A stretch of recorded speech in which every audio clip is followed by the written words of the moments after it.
The Adventures of Sam Spade, Detective. Brought to you by Wild Root Cream Oil Hair Tonic, the non-alcoholic hair tonic that contains lanolin. Wild Root Cream Oil. Again and again, the choice of men and women and children, too.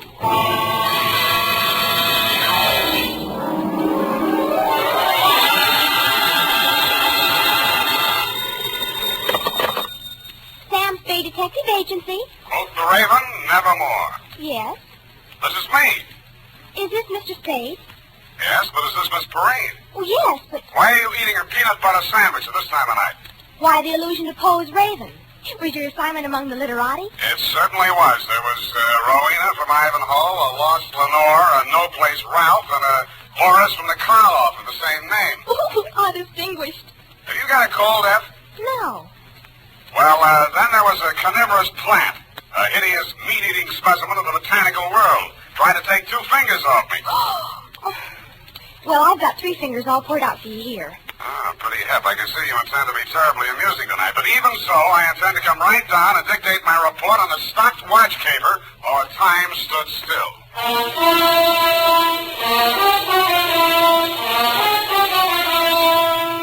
Dashiell Hammett, America's leading detective fiction writer and creator of Sam Spade, the hard-boiled private eye, and William Spear, radio's outstanding producer-director of mystery and crime drama, join their talents to make your hair stand on end with the adventures of Sam Spade. Presented by the makers of Wild Root Cream Oil for the hair. Well, in a few weeks, many of us will be going bareheaded now and then, meaning we'll have to pay more attention than ever to the appearance of our hair. The best way I know to always keep your hair in trim is to use Wild Root Cream Oil Hair Tonic.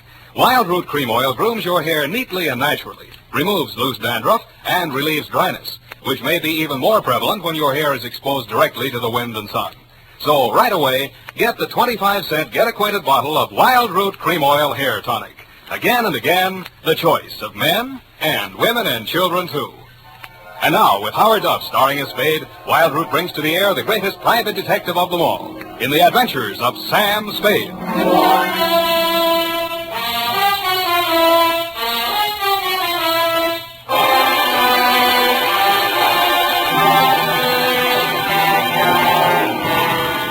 I'm looking over a Hello, Sam. That's a mighty sharp routine you give a purring on the phone. Where's Effie? Who are you? Sam, don't you remember me? Buffy. Certainly not. I never saw... Buffy, wait a minute. Do I sense a certain family resemblance? No, you can't be Effie's little sister, Buffy. Yes. Big girl now. But thanks anyway for the tinker toys you sent me last Christmas. I'd kill myself. I intend to start having children of my own just as soon as it's practical. Where's that, Buff? She had to go to L.A. to visit a sick friend. A likely story. No, really. Chapter and verse, please. St. Joseph's Hospital in Burbank. They went to school together, and her name is Lorene Tuttle. She's an actress. Yes, I know. A very fine actress. Is it serious? I hope not for Effie's sake. They're very close. Yeah. Well, what now? You take shorthand, Buff? Sort of. Spoken like a true Marine. Come on in.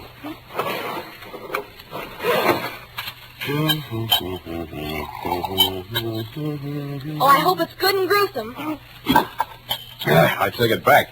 I meant the caper, not what you're drinking. Okay, Buff, you win. Ready? Why not? Date April 10, 1949 to Deputy Sheriff Bill Woodington, Marin County Sheriff's Office, San Rafael, California, from Samuel Spade, license number... 37596. Oh, steady listener. Subject, the stopped watch caper. Dear Bill, here's how it turned out, and if I ever phone you for advice again, I'll take it because you were right. She was loaded. What about those threatening letters, Sam? Don't give another thought. Old Lady Raven's had me up there a dozen times the last 6 weeks.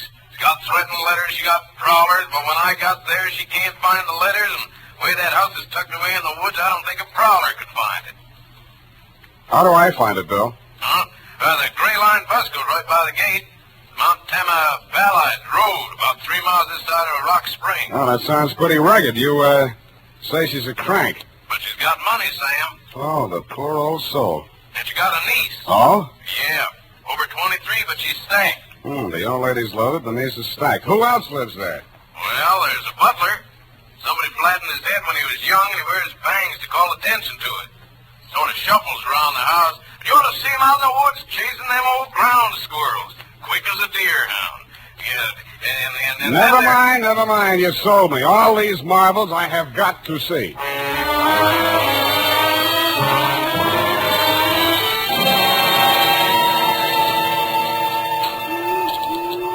It was only 3 in the p.m. when I skulked in through the gates of Ravenswood, but it was so dark the hooty owls hadn't gone to bed yet. The fog snaked in and out through the dripping trees, long, chill ribbons of ghastly fog borne on the sobbing wind.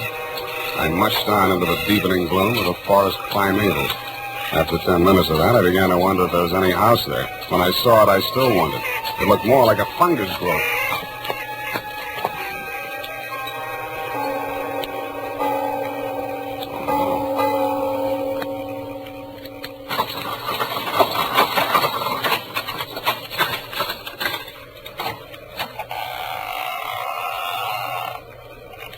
Yes? Speak of the English? It is chilly, isn't it, sir? Won't you come in? Sure, why not? Yes, I expected that. If you'll be so kind as to wait here, sir, I'll inform Miss Rowena of your arrival. Thank you, Jimmy Stewart. Forrest, who's out there? Is it the man with the hemlock? Answer me, you brute! Oh. Where is it? Did you say Hemlock? Oh, you must be my aunt's detective. Spade, was it? It is, right. I'm Ralph Raven. Come along with me, Spade. I have something interesting to show you. Ralph Raven was the one member of the household you hadn't described to me, and no wonder. The wasted figure that looked up at me from the wheelchair was more like a ghost than a man. His face was chalk white.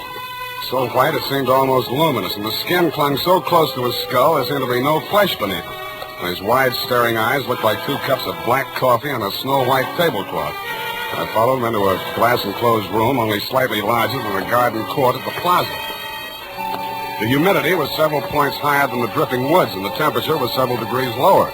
But the plants he had growing there seemed to thrive on it. As I edged nervously through the dense, quivering foliage, I noticed a strange-looking yellow-green pod, about the size of a milk bottle at the end of a long, tubular stem. It leaned over, opened its red mouth, and said, "Hey, what is that thing?" Oh, that's my Sarracenia gigantosa. Meat eater. Carnivorous plant.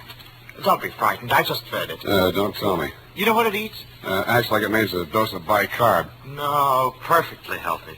Merely part of the digestive process, even as you and I. Not me. But over here, you're a detective. These plants should interest you. Oh, don't touch that mandrake. Never thought of it. It won't cry out. No vocal cord. Oh, I see. It's very sensitive. Oh, sensitive. And deadly poison. Oh. And you see here, these pretty purple blossoms? Yes, very pretty. Source of an alkaloid poison favored by the Borgias. And these, white hellebore. Watch your language. I use it in compounding veratria, a poison so ancient it would probably go undetected in the police laboratories of today. Mm-hmm. And here's a charming one, both a killer and a medicine. Belladonna, or deadly nightshade, source of atropine. Mm-hmm. And this, commonly known as Nux vomica, Well, produces not one but 2 deadly poisons. The well-known strychnine and the rare and not easily detectable brucine. yeah, well, it's quite a hobby, Mr. Raven. It's not a mere hobby, Mr. Spade. It's a practical science. All the plants in this conservatory have their fatal properties, and all have played a role in the great crimes of history. Did my aunt get another threatening letter? So she says. Odd that she should fear death at her age, and odd that she should hire a bodyguard. How does she know how it'll come? It might be poison. Speaking of poison, brother dear, it's time for your medicine. Oh, Spade, my sister, the lost Lenore. How do you do, Mr. Spade? How do you do? Here, Ralph, drink up. Why does it always have to be in milk? And look here, it's not time anyway. Oh, this confounded watch has stopped again. Spade, what time do you have? Why, it's 3, that's funny. My watch has stopped, too. I didn't know then what that meant. In fact, if you look on the last page of this report, Deputy dear, you'll see that the stopwatch was the key to the whole puzzle. I protest that my failure to realize its significance at that moment had absolutely nothing to do with the fact that my client's niece, Lenore Raven, was, as you so roguishly put it, stank. About there, Boris, the butler, bobbed up and beckoned me from the balustrade. I followed him upstairs and was ushered into the austere and regal presence of my client, Rowena Raven. That will be all, Boris. Yes, madam. Oh, Boris, I just remembered. Yes, madam. There on the occasional table, my watch. I want you to take it around to the watchmakers in the morning. It's on the fritz again. Yes, madam. Mr. Spade, I must apologize for keeping you waiting. Oh, that's all right. My watch hasn't been keeping proper time ever since those threatening letters started. Would that be a clue, Mr. Spade? Maybe we'd better start with the letters, Mrs. Raven. I can't find them anywhere. I think that young man from the sheriff's office must have pinched him. Bill Woodington? Oh, I'm sure not. Well, all the same, it's very odd that every time he comes here, he can't find them. Where did you put them, Mrs. Raven? Right there on the occasional table. Yeah, well, Mrs. Raven, sometimes people have very vivid dreams. Huh? Doesn't mean there's anything wrong with their minds or anything like You that. talk just like Dr. Slosser. That young sawbones my niece sent around looked at my sciatica. Sciatica's nothing but a pain. How can you look at it? It's a lot of bull.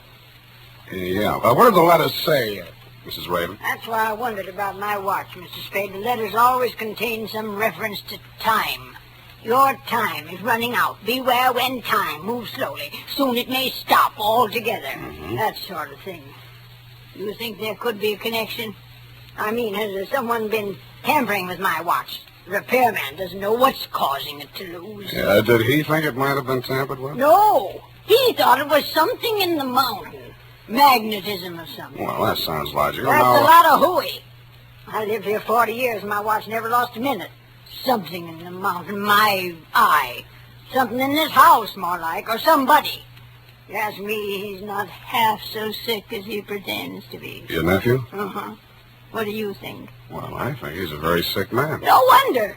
Sitting in that damp conservatory day after day, pottering over those fiendish poisonous plants. You see the one that eats mice and hamburgers? Yes, I did. What's supposed to be the matter with your nephew, Mrs. Raven? Oh, he was in an auto accident. Injured his neck. He had to remove part of a gland or something. His neck. But Dr. Schlosser says he's in good condition aside from that. And if he takes his medicine faithfully, there's no reason why he should... Come in! Ah, Mrs. Raven, how is that pain this afternoon? Worse, thank you. Dr. Schlosser is Mr. Spade. Ah, yes. The detective you engaged to investigate those letters you've been receiving. Mr. Spade thinks it's an inside job. Don't you, Mr. Spade? Well, that depends on what you mean by an inside job. There, you see? Inside that romantic imagination of yours, my dear lady. Hold still now while I give you your shot. I loathe being jabbed. Now. That wasn't so bad, was it? Can I look for him? How is Ralph getting on, Doctor? Not well, I'm afraid. He doesn't seem to be responding to the... Mrs. Raven, what is it? Poison! You poisoned me!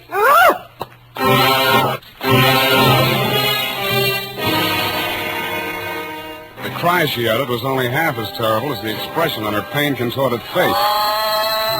She pitched forward on her chair with both fists clenched and shaking as if in anger at the doctor standing before her. He put down the empty hypodermic on the occasional table. Yeah. Help me carry her to the couch. Yeah, sure. Take away that pillow. She must lie perfectly flat. There. That's better now. She's relaxing. I'm dying. There was poison in that needle. Please, Mrs. Raven, it was only sedative to make you sleep. Sleep. The time is running out. The poor woman. Malignant condition. Only a matter of time. Does she know? That she has only a short time to live? Oh, yes. Well, I have another call. Do you have the time my watch seems to have stopped? Another one. I beg your pardon. Nothing. I left my watch at home. Oh, then Ludwig, something terrible. Your aunt is sleeping. You'd better come down to the conservatory right away. Ralph is in terrible pain. What kind of pain? He keeps saying he's been poisoned. What? Well, come along. Take that hypo to the kitchen door and sterilize it. Where is it? On the table there. He stopped in his tracks. His mouth fell open, and he gaped at the tabletop where he put down the hypodermic. In its place, it appeared two items. An old-fashioned lady's watch and a note written in green ink. The note said, "Time must have a stop." I picked up the watch and held it to my ear. You guessed it. It wasn't ticking. I had a hunch my client wasn't either. And I was right.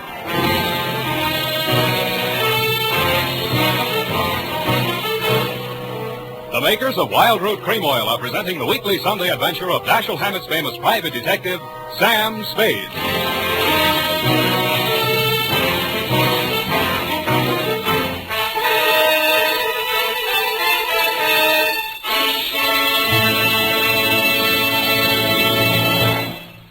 Now, here's important news on good grooming. If you want the well-groomed look that helps you get ahead, socially and on the job, listen. Recently, thousands of people from coast to coast who bought Wild Root Cream Oil for the first time were asked, how does Wild Root Cream Oil compare with the hair tonic you previously used? The results were amazing. Better than 4 out of 5 who replied said they preferred Wild Root Cream Oil.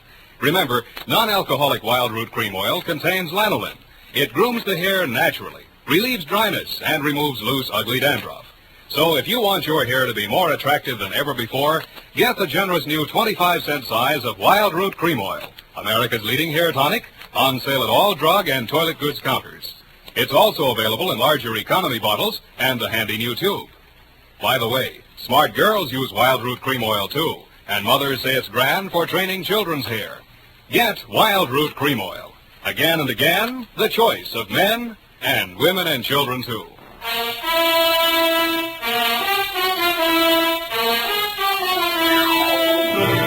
And now, back to the stopwatch keeper. Tonight's adventure with Sam Spade.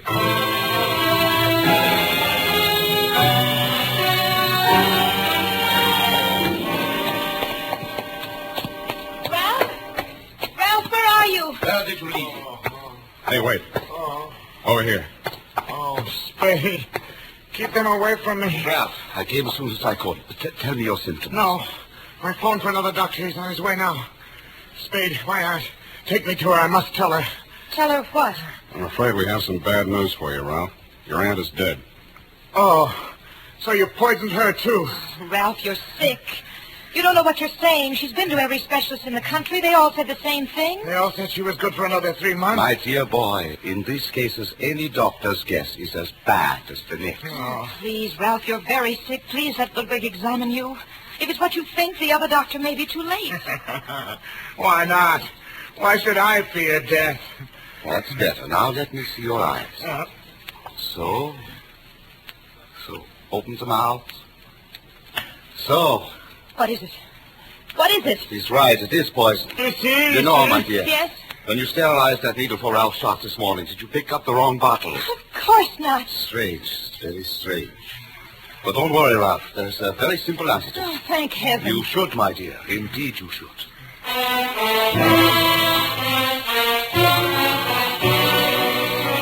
And that was that, Deputy dear. 2 doctors and the county coroner took one look at my late client's medical history and decided on death due to natural causes. I didn't think so, and neither did you. So there really were threatening letters. I saw one. You sure now, Sam? Sure, I'm sure. Where'd you say it was? On the occasional table. Yeah. What was you doing when it wasn't a table? Not occasionally, occasional. Oh, just any old table. No, Bill, get this. It's real deep. An occasional table is a table that a woman picks up at a bargain and puts into a room under the mistaken impression that may come in handy someday. Mrs. Raven used hers as a catch-all for her unanswered correspondence, threatening letters included. And what happened to the one you saw? I don't know. I put it right here in my coat pocket along with a watch. It just disappeared. Well, that might be tampering with evidence. Listen, Bill, things were disappearing from that table almost as fast as other things showed up. Yeah, sounds like pack rats. You follow that up, Bill. I'm going to pack up and rat out of here. Now look, Sam. My client's dead. It's officially okay. I haven't made a penny out of the caper, and now I'm not likely to. So, do you give me a lift back to the toll gate, or do I hitchhike? There's your answer. Come on.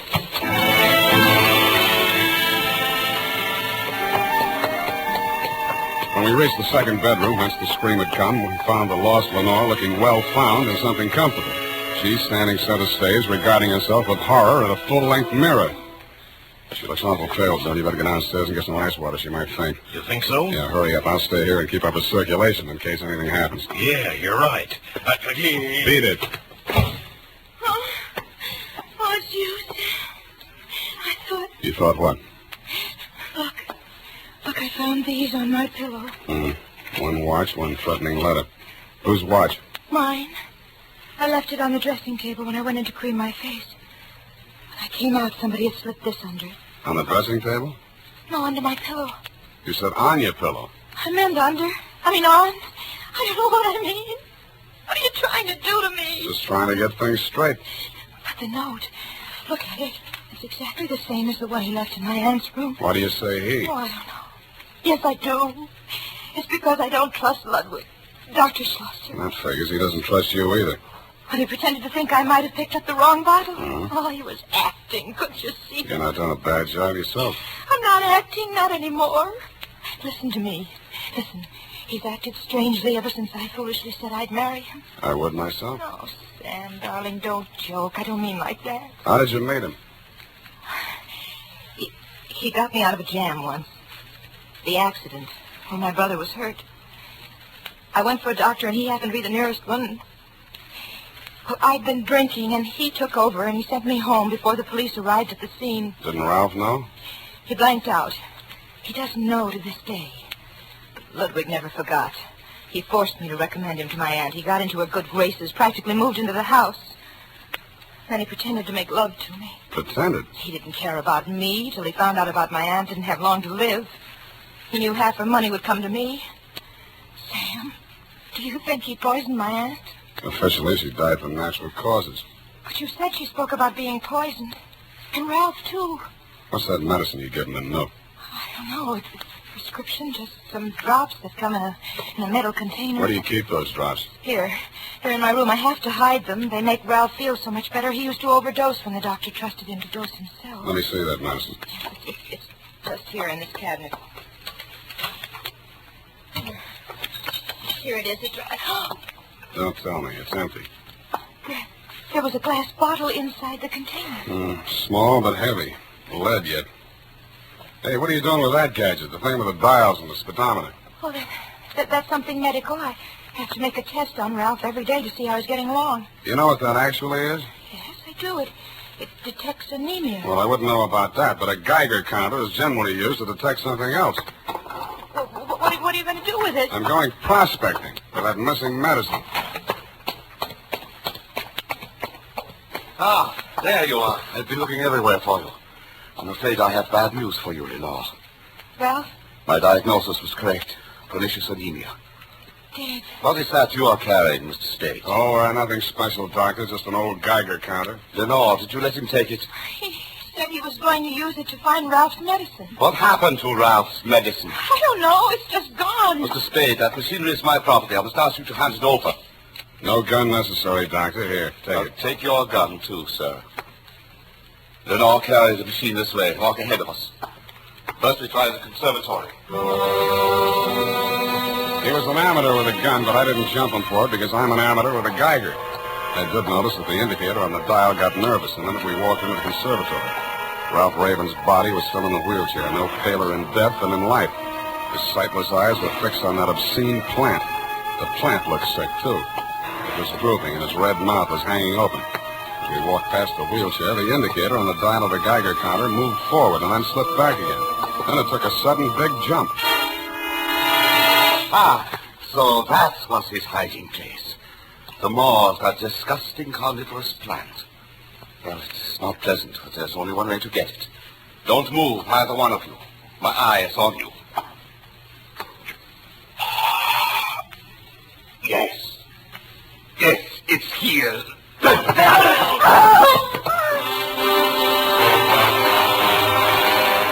first, I thought the plant had bitten him. But then he pulled his hand out, and I saw what had happened. There was a hypodermic outfit stuck in the heel of his hand. It surprised him no end, but he still managed to hold on to that gun. He swung it away from me and was holding it on Lenore. You knew. No, I didn't. You must have. Ralph knew. He must have told you. No, I swear he didn't. What do you think I did this for? To die and leave you behind? To enjoy the money I got for you? No, you will come with me. Oh, no, you don't know what you're doing. There's someone right... Shut up. What are you looking at? What's behind me? Don't bother rushing, Sam. I've got it. Hold it, Bill. Yeah. How's that for shooting, Sam? Yeah. You find a bullet hole in them, Bill, and I'll call it good.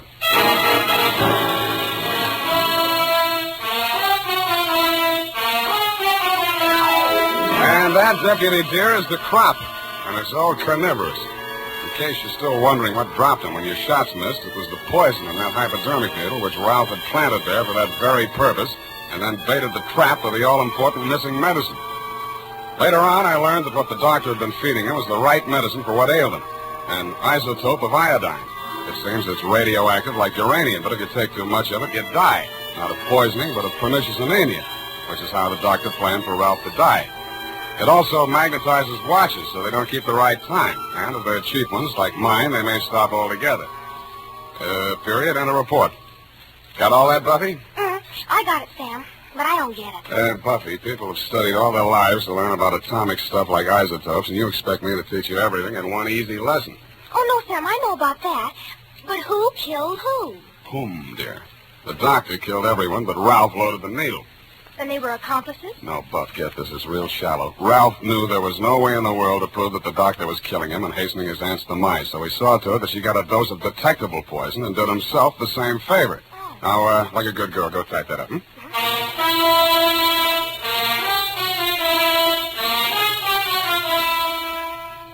And now, listen to this. More and more millions agree every day. Wild Root Cream Oil has become America's favorite hair tonic because of the neat, natural way it grooms the hair. Because of the quick, easy way it relieves dryness and removes loose dandruff. Get non-alcoholic Wild Root Cream Oil with lanolin right away.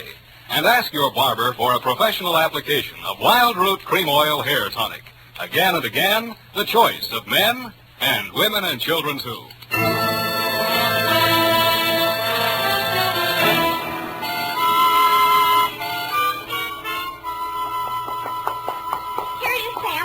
And I certainly hope that butler was brought to justice. What for, his dialect? No, for helping to deliver the threatening letters and then stealing off the occasional table. A brilliant deduction. How did you deduce? Sam, that's for kids. If Ralph was too ill to walk, then somebody had to push him upstairs in the wheelchair. Now, wouldn't it have been easier just to carry him? That's how he did it? Or just go up himself? That's how. Possibly, and then again, we may never know. But do we care? Yes. I hate loose ends, Sam. Then keep it up. Good night, Sam. Spoken like a true Marine, so I'll say to you, good night, sweetheart.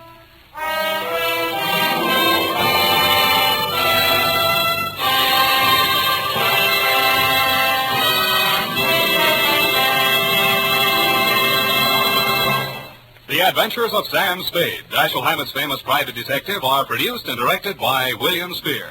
Sam Spade is played by Howard Duff.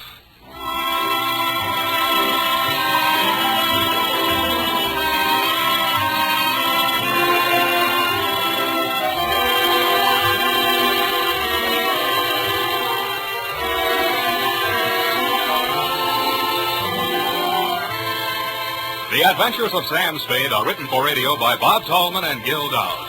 Musical direction by Lud Gluskin, with score composed by Renee and Pierre Garrigan. Join us again next Sunday when author Dashiell Hammett and producer William Spear join forces for another adventure with Sam Spade. Brought to you by Wild Root Cream Oil. Again and again, the choice of men and women and children, too. This is Dick Joy reminding you to get Wild Root Cream Oil, Charlie. It keeps your hair in trim. You see, it's non-alcoholic, Charlie. It's made with soothing lanolin. You better get Wild Root Cream Oil, Charlie. Start using it today. You'll find that you will have a tough time, Charlie. Keeping all the gals away. Hiya, Baldy. Get Wild Root right away.